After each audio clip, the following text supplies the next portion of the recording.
Episode 3. Fame is lame. New guests. For hours, thick droplets of water had been splashing on the Martin house. The scene inside was rather hectic, as water had come seeping through the roof and was now leaking through the ceiling. In the kitchen, Bibi and Tina had placed bowls under the dripping spots. Mrs. Martin asked for a cloth from the dining room, which Bibi threw to her through the open kitchen hatch. She turned around, accidentally knocking over one of the filled containers that Tina was just about to empty. Ugh!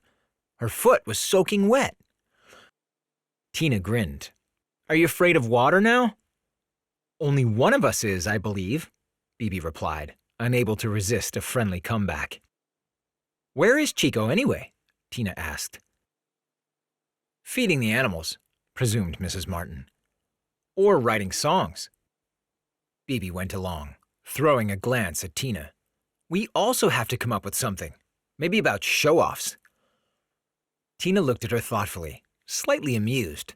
It's funny how irritably Bibi always reacted to Chico. Mrs. Martin hurried into the kitchen to grab new containers. "Hopefully the weather will calm down a bit. If it keeps raining this much, the summer kids won't want to come." She hurried back to the dining room with 2 pots. "But Roger is already picking some of them up right now," Tina replied. Right at that moment, they heard him come in with the jovial, "Hello." "Where are you?" Roger shouted. "We're back." Loaded with 2 suitcases and a duffel bag, he lumbered into the dining room, followed by 2 stylishly dressed girls who looked a little older than Bibi and Tina. They wore gold-colored rain jackets, glittering fanny packs, jewelry, light-colored trousers, and white sneakers. Bibi and Tina couldn't hide their astonishment. "Hello, we're here!" shouted one of the girls with striking black curls. "Where are the horses?" the other girl asked, excitedly. The curly-haired girl nodded. "We are really looking forward to riding." "Horses are so cute," her friends sang. "Can you ride?" asked Bibi. The girls shook their heads. "No, that's why we're here." Mrs. Martin, who had put the containers aside in a hurry, greeted the girls. "Welcome, I am Mrs. Martin." "We are Fritzy," replied the one with the long curls. "And Mitzi," the other introduced herself. Tina looked at her in surprise. "The girls from the net?" Fritzy and Mitzi clapped their hands in a casual yet choreographed manner. "Yes, exactly! Go, sister! Go, sister!" they laughed. "Well, riding isn't on for today anyway. The rain is too heavy," Roger interjected, who seemed quite indifferent to how famous these 2 girls were. Mitzi was disappointed. "We have announced this mega to our fans." Fritzy pulled a face. "Pfft, hashtag boring." Mrs. Martin looked at the 2, amused. "We'll bring your things up first." Roger reached for their suitcases. "You packed for 2 weeks?" he laughed. "I thought you were only staying for a day." Mitzi looked at Roger innocently. "One needs goods, you know, especially us." They followed Roger and his mother up the stairs to their room. No sooner had they disappeared than Tina turned to Bibi, stupefied. "Do you know how many fans they have?" Bibi shook her head. No? A lot?" Tina shook her head, miffed at so much ignorance. It was typical of Bibi not to be interested in such things. She quickly brought her friend up to speed. "If they post that Martin's farm is lame, then no more kids will want to come." Bibi frowned. She wasn't as panicky as Tina, who continued, "We have to offer them something, some kind of event." "But we don't have an event," replied Bibi. Tina nodded. "No, we have a problem." Cristobal de Falkenstein. At the castle, Count Falco had to contend with a completely different matter. Annoyed, his gaze fixed on a gap in his library bookshelf. A book was clearly missing.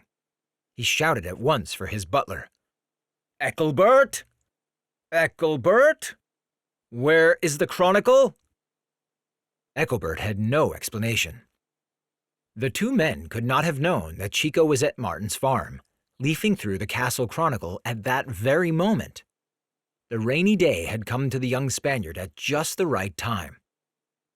He turned over a page to discover a picture of the family tree. Chico hesitated, but then he pulled out a pencil and carefully wrote his name next to Alexander von Falkenstein, with one slight adjustment. Cristobal von Falkenstein. A knock at the door made Chico flinch. Momento! He raced in search of a hiding place for the big old book. Tina's voice came from outside. Can we come in? Chico hastily slid the chronicle into a little shelf to the right of his bedside skylight, just as Bibi and Tina made their way inside. Bibi knew immediately that he was trying to hide something and offered some reassurance. Don't worry, we won't steal your song idea. He pushed the chronicle further back against the wall so it wouldn't fall off the narrow shelf. Can you come with us? We have 2 influencers as guests and we have to find a way to keep them busy somehow, Tina explained, so absorbed by the issue that she didn't even notice Chico's tense demeanor. The young Spaniard played it cool, however. Bibi should use some magic. That's mind-blowing. If they don't find that impressive, then… Bibi looked at him in disbelief.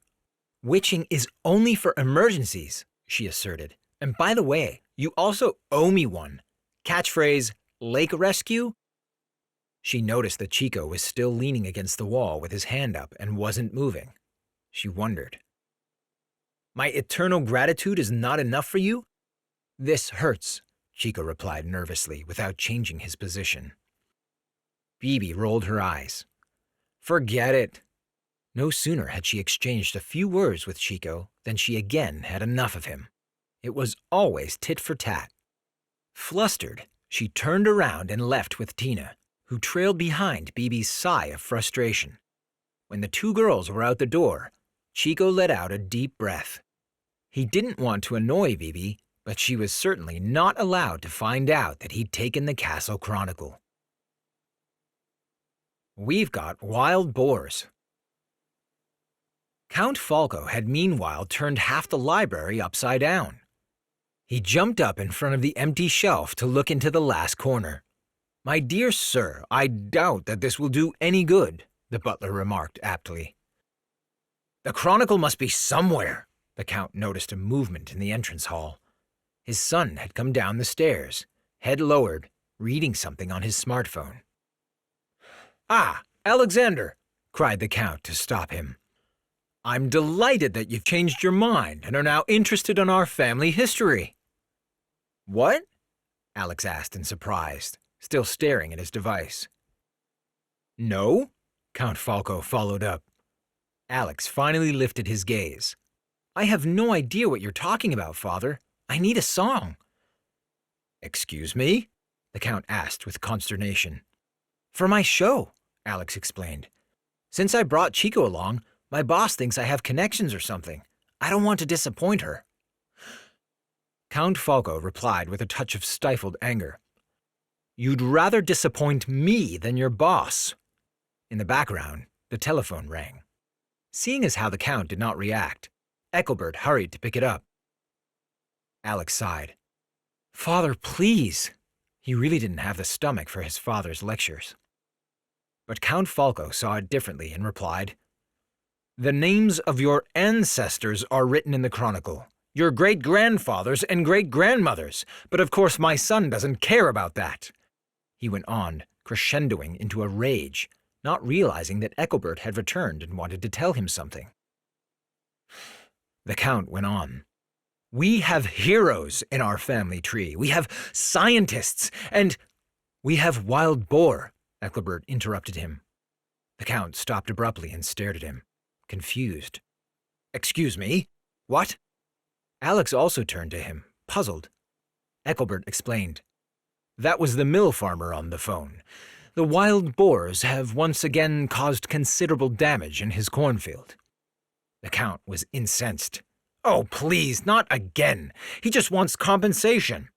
He sank weakly against the library doorframe. Compensation. When I hear that word. Alex rolled his eyes. His father had issues. #Farmlife. While Bibi was cleaning out Tricky's stall, Tina stood in front of Sabrina's, still thinking about what they could offer Fritzy and Mitzi. Maybe we could show them the castle, or Alex could do an interview with them. Bibi loaded the dung from the fork into the wheelbarrow and replied, "Alex said that's not possible." "Why is my boyfriend working for the radio if nothing is allowed?" Tina threw her hands up, peeved. She hadn't even noticed that Fritzy and Mitzi had come into the stable. "Your boyfriend works in radio?" cried Mitzi. "Cool." Fritzy looked around for the horses. Then Mitzi discovered Sabrina, who glanced curiously into the stable alley. When the girls moved together to stand next to Sabrina, Mitzi pulled out her phone to make selfies. "The horse is looking all psycho," moaned Fritzy when they immediately checked the pictures and commented with a bored gesture. #lame. But Mitzi already had a new idea. "Can we put makeup on her?" "No, but you can brush them," Tina replied. When Fritzy asked moodily what Bibi and Tina were actually doing, Bibi had an idea. "Stable cleaning. Want to have a go?" The two influencers stared at her in disbelief. "It was a joke," Tina hurriedly interjected. Bibi shrugged her shoulders. "No, it's something new for your fans." Fritzy gave her a derisive look. "They certainly don't want to see us do that." But Bibi was already walking towards the two girls. #Farmlife? Or aren't you tough enough for that? With a provocative gesture, she held the pitchfork out to Fritzy and Mitzi. Mitzi took a step back and asked sourly, "And how do you use that thing?" Bibi replied seriously, "With your hands." But Fritzy accepted the challenge and took it. If such nonsense was part of country life, maybe they really could use it for their fans. Meeting in the rain. With their new guests in the kitchen, Mrs. Martin handed out a freshly baked butter cake for everyone to enjoy. Roger quickly snatched a piece behind her back, but his mother's eyes had fallen upon a disturbing sight in the living room. It couldn't be true. The pony, Billy the Kid, was lying on the carpet in front of the TV, fixated upon the cartoon pony that was running across the screen. Mrs. Martin suppressed a full-on yell. "Roger?" Roger froze mid-step, but his mother hadn't realized he'd snuck an extra piece. "What's Billy doing in there?" She made it clear that a pony had no business being in the house. Roger replied slyly, "Watching TV?" But she looked at him crossly. "That's enough. He lives in the stable." It was still raining outside when Roger opened the door to head out with Billy. He stopped short and held the pony back. Someone was standing in the yard. Kim Win-Win, the woman that Bibi and Tina had already met in the paddock, had just returned from her visit with the Count. Roger stared at her. She seemed like a being from another world, as if having appeared out of nowhere as she stood there motionless, protected by an unusual transparent umbrella. Unnerved, Roger asked, "Can I help you?" Kim nodded and examined him intensely. "I think so." Roger had difficulty separating himself from her gaze. Surprised, he noticed that the rain stopped after one last thunderclap. Suddenly, everything seemed loaded with meaning. He stepped closer to the woman and stuttered a little. Sure. What can I do for you?" Kim Win-Win took a look at the pony. "That's Billy the Kid," Roger explained. "He always follows me. He can't help it." The woman smiled radiantly. "I can understand that." She looked deep into his eyes again. "May I speak to the owner?" Roger smiled. "I know my way around here." "Are you the owner?" Kim Win-Win inquired. "You could say that," Roger replied. "Can you make decisions?" Kim Win-Win asked further. Roger replied again. "You could say so, yes." This was perhaps a tad exaggerated, but he really wanted to know where this mysterious woman was heading. "Are you a witch?" A hustle and bustle came from the stables. The ambitious duo of Fritzy and Mitzi wheezed as they mucked, now red-faced and exhausted from shoveling more and more manure into the wheelbarrow, still dressed in their glittery attire. Fortunately, it had stopped raining, as it was time to push the well-filled one-wheelers across the yard to the dung heap. Bibi stomped over the damp, slippery ground, closely followed by Mitzi. She was the first to reach the big pile of manure, balance the barrow on a narrow wooden walkway, and empty it out with a few jerks of the handle. Then she ran back to the stables. Now Mitzi tried her hand at dumping. On the wooden footbridge, the cart swayed alarmingly until Mitzi and the entire wheelbarrow plunged over into the colossal pile of poop. She cried out, horrified, "Oh my God, this sucks!" Fritzy laughed. She quickly took out her phone from her fanny pack to take a picture of Mitzi. Mitzi gave her the evil eye of death. "Don't you dare take a picture! Don't you dare! Come on, help me instead!" she implored, reaching out to Fritzy with both hands. Fritzy pulled Mitzi up, trying hard not to get herself dirty in the process. Both girls stomped off angrily. When they reached Bibi and Tina, Mitzi screamed, "Those were designer pants!" Tina threw Bibi a sunken glance. The two influencers had actually been having a good time, and now they were furious. She whispered, "Thanks, Bibi. Super idea. Now we're screwed."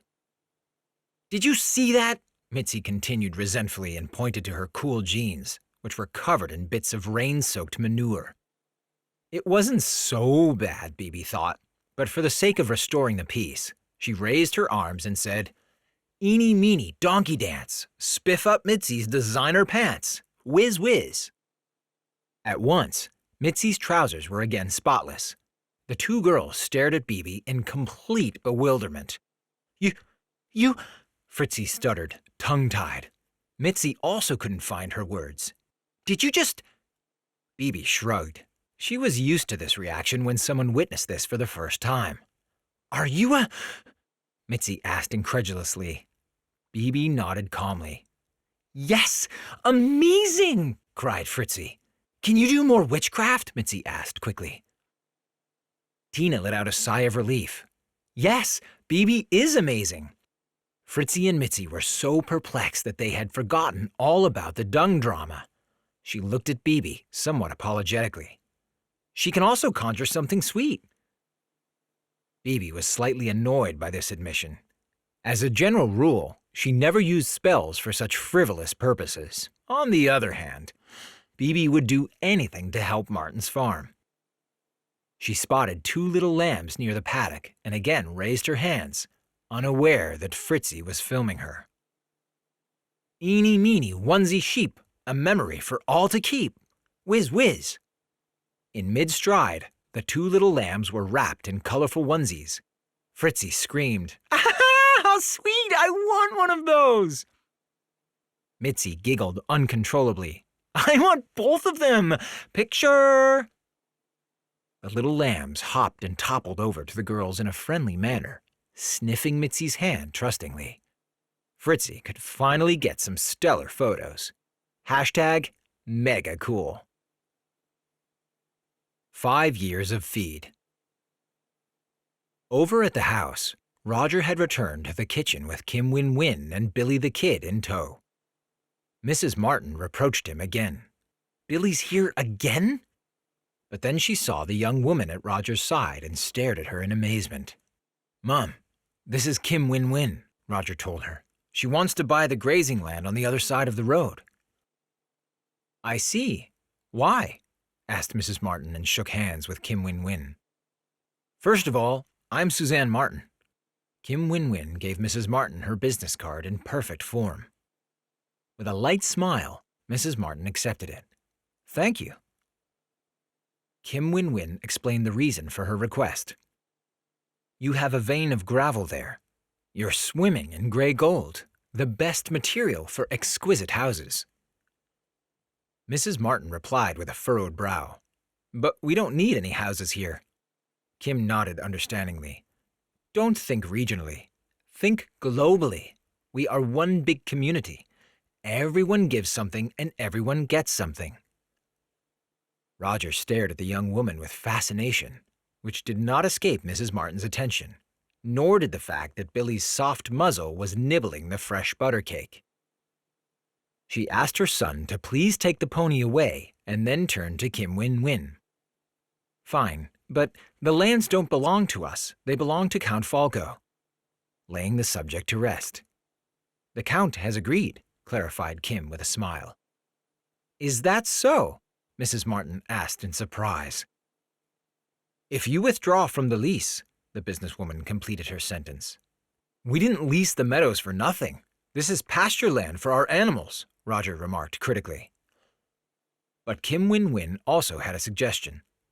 Of course, I will show my gratitude and pay you $50,000. You get the premium, I get the gravel. Win-win. Win-win? Gradually, Mrs. Martin became suspicious. But then we've got a smelly hole next to the farm, she added, frowning. And what do you fill it up with? Kim Win-Win asked, then answered immediately. Water. My landscape architects will conjure up a lovely little lake for you. You like swimming, don't you, Mrs. Martin? So do you agree? She took out a contract folder. Wonderful. Mrs. Martin shook her head. No, stop. I need to think it over, but thanks for the offer. With this, she returned the business card. Kim Win-Win's features darkened for a moment, but immediately afterwards, she was back in control with a radiant smile. No problem at all. I'll be back. With pleasure. She gave Roger a deliberate nod and departed. Roger watched her go, impressed. Her offer should at least be reconsidered, he figured. $50,000 is 5 years of feed for all the horses. But his mother replied, Roger, land is the only thing that doesn't multiply. Then we'll have to give the animals away when we can't feed them anymore, he said. Mrs. Martin sighed. Now don't go saying such things, and get him out of here. She cocked her head sideways with a disapproving glance at Billy, who was still standing next to Roger, sniffing the air for something sweet. Which something for Insta? Bibi and Tina had set up a little picnic in the barn, and together with Mitzi and Fritzy, were nibbling on Mrs. Martin's delicious butter cake.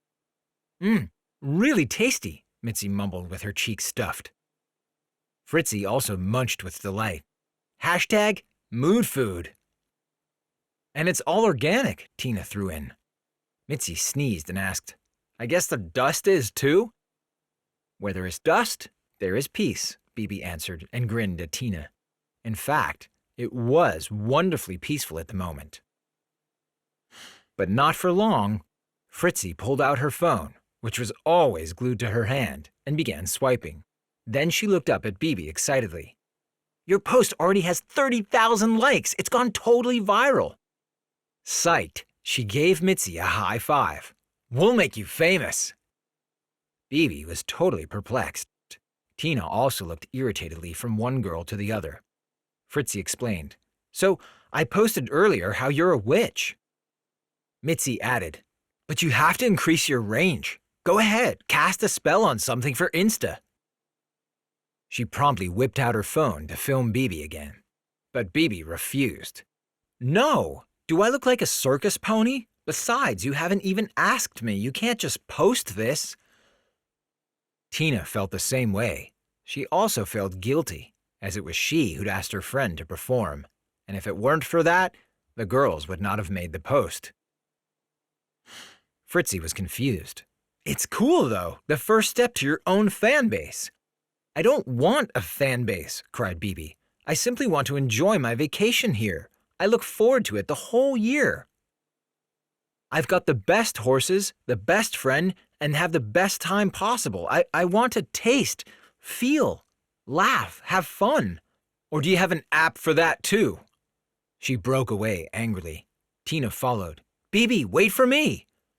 Mitzi turned to Fritzy with a slightly embarrassed, puzzled look. She's really sensitive, she mumbled. Where is the witch? Bibi found solace by the 3 little ponies in the training yard. They were happy to have a visitor, so she snuggled up and caressed their soft nostrils. Tina came to her with a guilty conscience. "I'm sorry. This is my fault." Bibi shook her head. "No one knew they were going to post all that crap." Tina smiled and gave her friend a nudge. "Well, you weren't that crappy." Bibi offered a faint smile. Then Tina's phone rang. She looked at the display and answered in a hurry. "Hey, Alex, what's up?" Alex's shift on the radio had started, and he had a problem. Tina nodded. "We too. #stupidgirls. "Okay, you first," he started, but continued immediately. "Or no, me first. I need a song or an interview. Do you have any ideas? Or does Chico have another song?" Tina shook her head. "I have an idea." Alex breathed a sigh of relief. "Super, thanks." Tina hung up, but before she could tell Bibi about her idea, she heard a car pull up. A black SUV rolled into the driveway and came to a halt. Out of the car jumped 3 girls and a small, light-hearted boy who took in his new surroundings with great enthusiasm. The driver of the car seemed annoyed by the children. He'd been persuaded by his son and daughter to drive to Martin's farm with their 2, somewhat older girlfriends when they discovered Bibi's post. At that same moment, a boy on a mountain bike came shooting up the road to the farm before making an emergency stop. He hurriedly pulled a camera out of his backpack. Freddie, who also happened to be passing by on his motorcycle, stopped to see what all the commotion was about. Mrs. Martin ran out of the house and asked, "Hello, can I help you?" "Well, I hope so," grumbled the father, while his daughter politely asked, "Excuse me, do you know where the witch is?" But then the boy on his bicycle had already discovered Bibi and Tina and pointed to them. "There, that's her!"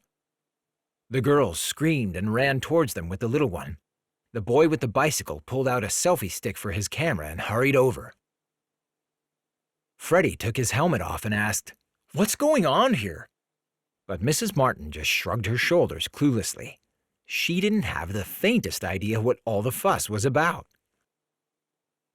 The children stopped Bibi and Tina in front of the stable and stood in front of them. The big girl shouted, "Can you do magic? That's so cool!" "Are there zombies here too?" asked the boy with the camera. The other girl demanded, "Hey, I want curls!" And the little boy had one more wish. "Can I get a new phone?" Bibi had no choice but to distract them with a trick. "Wow, look at that! A unicorn!" She pointed in the direction behind the children. They promptly turned around. Bibi and Tina seized the moment and fled into the stables. Mega Magic. Bibi and Tina bolted through the stable alley, attempting to dodge the onslaught of screaming, camera-happy kids. They ran out through the back door and used their lead to disappear into the adjacent barn, where they hid behind a stack of hay bales. Just in time, too, as the kids had left the stables after seeing the open barn door and rushed in immediately. Though they spread out their search, the enormous, shadow-speckled barn seemed quiet and deserted, except for the remains of a picnic. In the light of the first rays of sunshine that fell through the cracks in the wood, the whirling dust of straw bales shimmered in the air. "Where is she?" one girl asked. "Maybe she whisked herself away," the tall girl suspected. The boy with the camera asked, "And what if she bewitched us into another dimension?" "Really?" piped the little boy, who spoke muffled through a piece of cake snatched from the picnic blanket. Suddenly, they heard a clear voice. "Hey guys, there's no witch here." They all turned around. Fritzy and Mitzi had entered the barn, followed by Freddie. He still didn't know what was going on, but he was sure of one thing. "You bet there's a witch here. She can do all kinds of crazy stuff." Mitzi shook her head. "Nonsense." One girl pointed to her smartphone. "But you posted that, right here where she's casting a spell. Everyone can see it." "It's a new app," Fritzy claimed. "What?" Irritated, the tall girl checked her smartphone. Freddie also. Mitzi made a reassuring gesture. "I think I need to clarify something. We are the stars here, Fritzy added confidently. And wherever we are on vacation, it's always mega magic. Really? Asked the little boy with a mouthful. Mitzi confirmed. Especially here at Martin's farm. We were simply charmed. That's why we posted this, explained Fritzy. Then Fritzy said in a loud voice so that Bibi and Tina could hear. But since such misunderstandings are no longer acceptable, we are now deleting the post again. Yeah, that was really stupid, Mitzi added loudly. Bibi smiled. Obviously, the two influencers suspected that Bibi and Tina were hiding in the stable and were trying to make up for their mistake. But the kids were annoyed. Then we're here for nothing, complained one girl. Mitzi contradicted. Not true, the horses are super cute. Fritzy grinned. Except for one thing, it looks a little psycho. And there's fresh butter cake, Mrs. Martin answered from the background. Who wants a piece? Surprised, everyone turned to her. Me, cried the little boy eagerly. Together with Mrs. Martin, they all went back to the farm. The children now also began to check out the animals on Martin's farm. The little girl asked again very politely, May we pet the horses? Mrs. Martin smiled. You may even feed them. Do they bite? Asked the boy, whereupon his sister immediately scoffed at him. Nonsense! But they have huge teeth, the little boy thought, before stuffing another piece of butter cake into his mouth. In the barn, Freddie showed Fritzy and Mitzi his smartphone and boastfully declared, Hey, I posted something too. How I can weld. Killer, right? He grinned at the girls expectantly. But you have no followers, no traffic. Mitzi found this fact far more interesting than the photo. Freddie looked at them as if they were clueless. Of course I do. I know lots of guys, even girls. You need more content, pictures, videos. Fritzy tried to make him understand. Finally, it clicked. With my band. Yeah, right. Freddie ran out and called his band buddy. Klops, where are you? We need more traffic. Finally, there was peace and quiet. A conciliatory Mitzi gave a shout. You can come out now. Relieved, Bibi and Tina appeared behind their bale of straw. #Girls United. Back in the studio of Radio Flamingo, Alex was pacing up and down nervously. He shifted his glance to Funky Farnsworth, who tapped her watch demandingly. Where were Bibi and Tina? Tina had promised that they would come. Paul, the technician, was already adjusting the controls for the show that was about to start. Great! How about I just be the weatherman? Sighed Alex resignedly. But just then, the door to the studio opened and Bibi and Tina, together with Fritzy and Mitzi, pushed into the small lobby. Alex jumped up with an audible woohoo, and Fritzy greeted him confidently. Hi, Alex. We're Fritzy and Mitzi. And you need a song? Mitzi asked. Alex nodded hopefully. Oh, yeah. The four girls were ready to give it everything, and Alex thought it was a stellar idea. A rap battle of Bibi and Tina versus Fritzy and Mitzi, all of whom had become real friends in the meantime. That's why the song was called #Girls United. The two influencers rapped and danced like pros, while Bibi and Tina did everything they could to hold the floor. The groove was so infectious, even Paul couldn't sit still. Funky gave a double thumbs up, so her intern had again brought a real hit into the studio. Alex breathed gratefully. Tina had really saved him. The next day, Fritzy and Mitzi left Martin's farm. Bibi, Tina, and Mrs. Martin said goodbye to the two influencers, who thanked all of them effusively. Mrs. Martin smiled. We thank you. We finally have enough applicants for the camp, even without a witch. Mitzi turned to Bibi and asked, Selfie? Bibi looked at her in disbelief. No, right? Mitzi laughed. Only for me. That was okay for Bibi, and they laughed together on the screen of Mitzi's smartphone. After one more shot with everyone in it, the two girls got into the car. Mrs. Martin turned to Roger, who was about to drive the girls back. You can now call off this Kim win-win situation. Roger looked at her surprised. As you wish, he replied, and hopped into the car. Tina had overheard her mom. Kim win-win? She wanted to buy our pasture, Mrs. Martin explained. The one with the gravel? Bibi asked. She's crazy.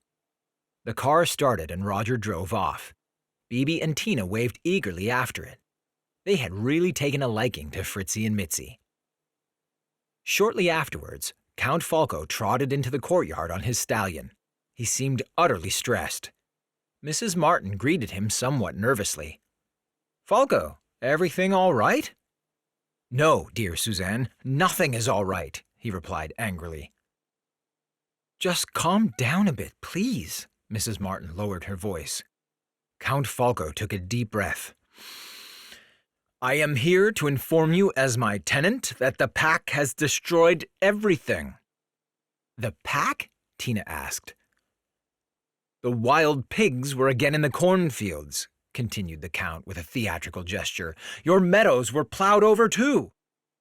Perhaps they were simply looking for food, Bibi interjected. Fiddlesticks, cried Alexander's father in outrage. It can't go on like this. I'll organize a hunt to put an end to it at last. But they've got newborns with them, cried Tina. What? Bibi stared at him in horror. Isn't that a bit premature, Falco? Mrs. Martin again tried to calm him down. Then Chico spoke up. He had been chopping wood, but Count Falco's arrival had captured his interest, so he had overheard everything. A plague of wild boars, he said. That does a lot of damage. We also had one in Andalusia. Count Falco is concerned with nothing other than animal protection and nature conservation. Count Falco looked down at him in surprise. His face brightened a little. That's right, dear. What was the boy's name again? Chico, he added assiduously. Come again? Bibi was furious. By shooting animals? How absurd is that? Why was Chico interfering anyway? Regardless, Count Falco was in no mood for discussion. My decision is final. Giddy up, Cleopatra. And he rode off. Tina and Bibi watched him go in disgust, while the little witch remarked fiercely, We'll see about that.